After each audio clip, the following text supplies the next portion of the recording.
Почитувани, Македонија се враќа во мрачните времиња на криминалната приватизација. Економското помрачување кое го донесе СДС, ги донесе и првите последици во Кавадарци.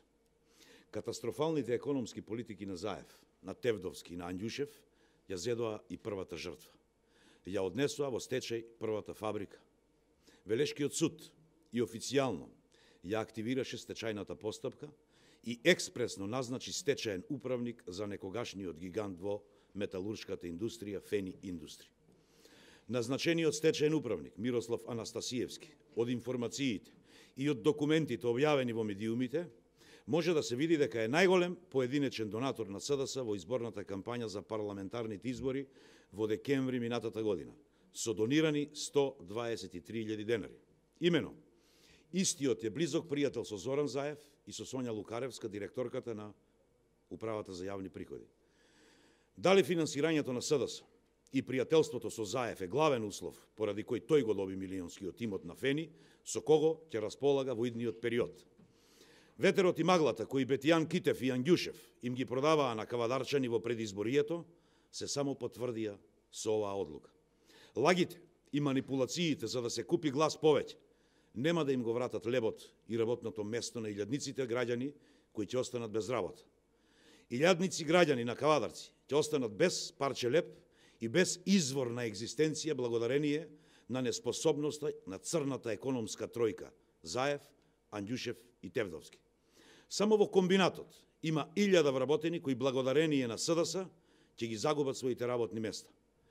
Но тоа не е малку, не е се. Дополнително загрижува и фактот што превозници и компании со кои комбинатот соработуваше, доколку се затвори Фени, ќе останат непрофитабилни и приморани и тие да ги отпуштат своите вработени, а тоа се над 400 луѓе. Фени Индустри, како општествено одговорна компанија, го спонзорираше и спортот во Кавадарци, кој сега ќе остане без еден од своите најголеми финансиери. Олигарсите во СДС, кои се збогатија купувајќи намерно обезвреднети македонски компании за ефтини пари, се вратија повторно да го спроведат лукративниот економски модел.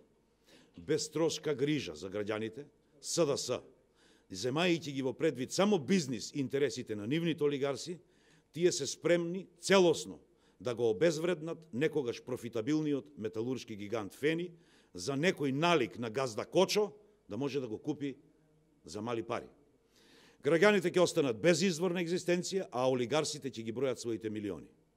Срамно е ова што го прави СДС, партија која се декларира како социјалдемократска, партија која наводно сака рамноправност во општеството. Но, што можат да очекуваат граѓаните од влада составена од милионери кои немаат чувство што се случува во вистинскиот свет?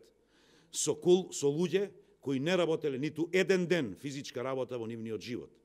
Што да очекуваат од луѓе кои не знаат што значи да немаш пари да преживееш до крајот на месецот? Граѓаните длабоко во нивната колективна свест и меморија ќе го запаметат ова и ќе го казнат СДС за сите катастрофални економски политики кои паѓаат на грбот на народот. Ви благодарам.